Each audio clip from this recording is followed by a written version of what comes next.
Hello વિદ્યાર્થી મિત્રો, આજે આપણે ધોરણ 12માં ભાગ બીજો વિષય આંકડાશાસ્ત્ર પ્રકરણ નંબર 2 યાદચ્છિક ચલ અને અસતત સંભાવના વિતરણ. એમાં આપણે આજે અમુક પ્રકારના જે એક્ઝામ્પલ છે તે જોઈએ. જેમાં સૌથી પહેલે છે એક એક્ઝામ્પલ તમને આપેલું છે કે એક શહેરમાં રહેતી વ્યક્તિ માંસાહારી હોય તેની સંભાવના 0.20 છે. કે કોઈ પણ એક શહેરમાં વ્યક્તિ રહે છે તે માંસાહારી હોય એની સંભાવના કેટલી કીધી તો કે 0.20 છે.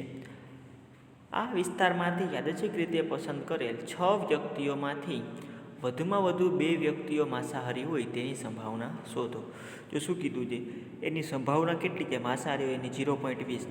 હવે આમાંથી આ વિસ્તારમાંથી યાદચ્છિક રીતે પસંદ કરેલ 6 વ્યક્તિઓમાંથી વધુમાં વધુ 2 વ્યક્તિઓ માંસાહારી હોય એની સંભાવના શોધવાની છે. તો વધુમાં વધુ 2 કીધી છે તો આપણે 0 હોઈ શકે, 1 પણ હોઈ શકે અને 2 પણ હોઈ શકે. એટલે વ્યક્તિ માંસાહારી હોય તે ઘટનાને સફળતા કહીએ. તો સફળતાની સંભાવના કેટલી છે? P બરાબર 0.20. જો એ આપેલા જ છે, બરાબર. હવે n કુલ યાદચ્છિક રીતે કેટલા જે પસંદ કરેલ તો કે 6, તો n બરાબર 6.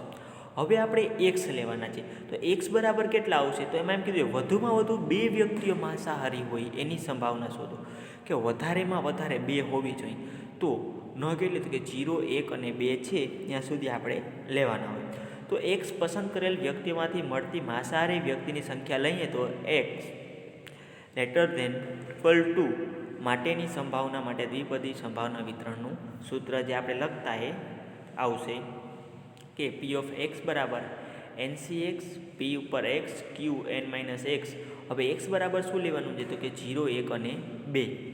તો એમાં np તથા xના મૂલ્યો મૂકતા, કે સૂત્રમાં છે np અને xની કિંમત મૂકતા જશે એટલે આપણે મળી જશે.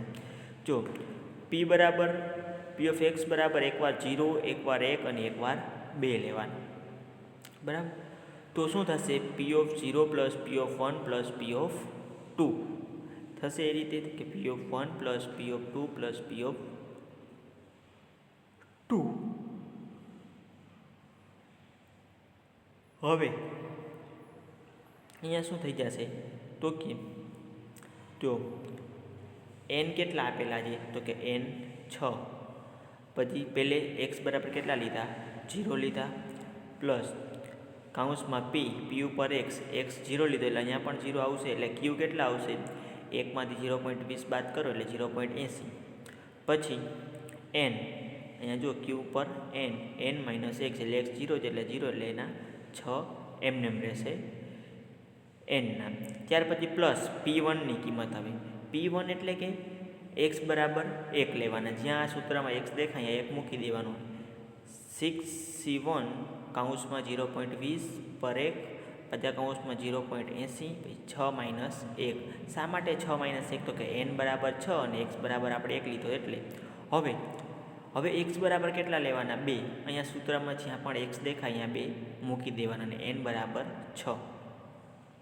કે 6c2 કૌંસમાં 0.20 નો સ્ક્વેર કૌંસમાં 0.80 પર 6.2, બરાબર. કે 6માંથી છે એ પણ કાંઈ 2 બાદ થશે તે. હવે અહીંયા આને ગણતરી કરતાં કે તમે આને છે આનો સ્ક્વેર કરો તો 0 થઈ જાય. આના સાથે ગુણાકાર કરશો અને આ પણ ગણશો કેટલા આવશે? 0.2621. પ્લસ 6c1 એટલે 6ના 6 એમને 0.20 ગુણ્યા 0.20 એટલે 0.20 એમને.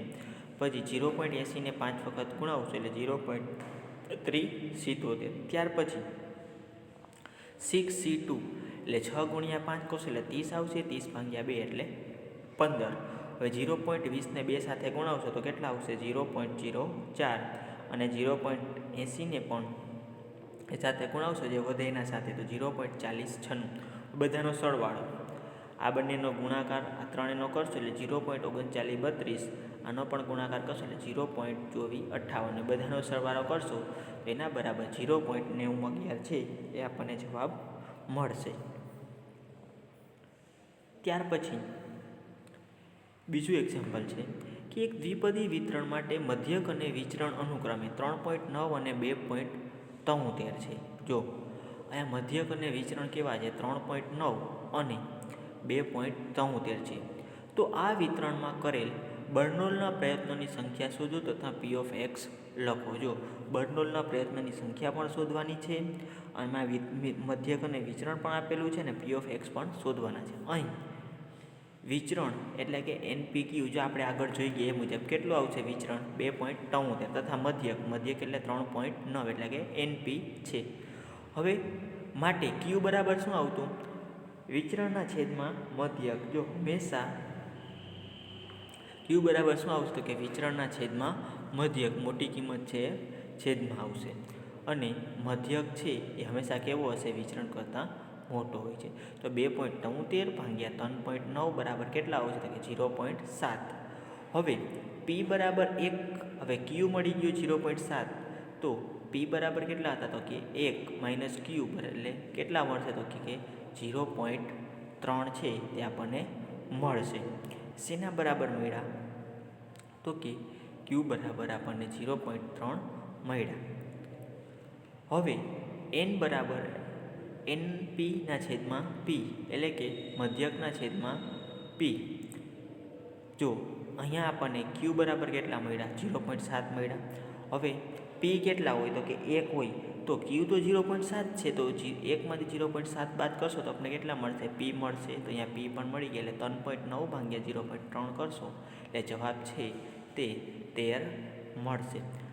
આ પ્રયોગના બર્નોલના પ્રયત્નોની સંખ્યા 13 છે. આ વિતરણમાં N બરાબર 13, P બરાબર 0.3, Q બરાબર 0.7 હોવાથી તેનું P ઓફ એક્સ નીચે મુજબ થશે.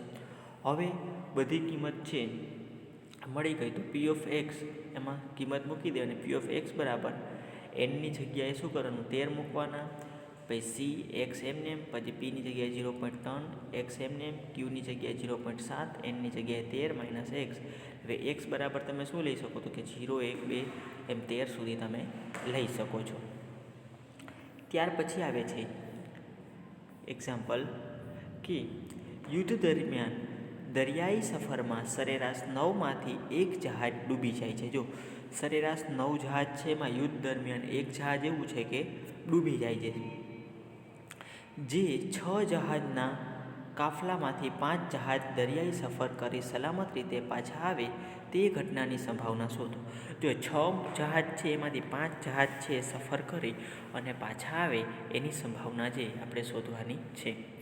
ધારો કે એક્સ બરાબર યુદ્ધ દરમિયાન દરિયાઈ સફર કરનાર 6 જહાજમાંથી સલામત પાછા આવતા જહાજની સંખ્યા, એટલે કે N બરાબર કાફલામાં રહેલ કુલ જહાજની સંખ્યા કેટલી છે? 6 છે. 6 એટલે N બરાબર 6. કોઈ એક જહાજ દરિયાઈ સફર કરી સલામત રીતે પરત આવે તે ઘટનાની સંભાવના, એટલે કે 8/9 થશે. બરાબર. અહીંયા જો ઉપર આપેલું છે દરિયાઈ સફરમાં સરેરાશ 9માંથી 1 જહાજ છે ડૂબી જાય છે, એટલા માટે P બરાબર 8/9. માટે 6 જહાજના કાફલામાંથી 5 જહાજ દરિયાઈ સફર કરી પાછા સલામત રીતે આવે તે ઘટનાની સંભાવના સૂત્ર. જો હવે એનું સૂત્ર છે એમાં કિંમત મૂકી દેવાની, સૂત્ર એ જ રહેશે આગળ. P ઓફ એક્સ બરાબર NCX PX QN minus x, x બરાબર 0, 1, 2 N સુધી. એમાં કિંમત મૂકશો તમે તો P5 બરાબર N એટલે 6, X એટલે કે 5. શા માટે 5? તો કે 5 જહાજ દરિયાઈ સફર કરી સલામત રીતે પાછા આવે છે એટલા માટે. તો 6C5 P એટલે કે 8/9 પર X એટલે કે 5, અને અહીંયા 1/9 ઉપર N-1 એટલે 6 - 5 એટલે કે 1. હવે આનું તમે આંકડે ગણતરી કરશો કે એને ભાગાકાર કરી અને ગુણાવશો, ત્યાં 6 એમ રહેશે ને 72 768 ભાગ્યા 59 049 ગુણ્યા 1/9 એમને રહેશે. અહીંયા બધાની પણ ગણતરી કરતાં આજે 1966 08 ભાગ્યા 53 14 41 કરશો એટલે જવાબ આવશે 0.37. એટલે એ રીતે દાખલાનો જવાબ છે તે આપણે મળી જશે. તો વિદ્યાર્થી મિત્રો, આની સાથે અહીંયા આપણો આજનો ટોપિક છે એ પૂર્ણ થાય છે.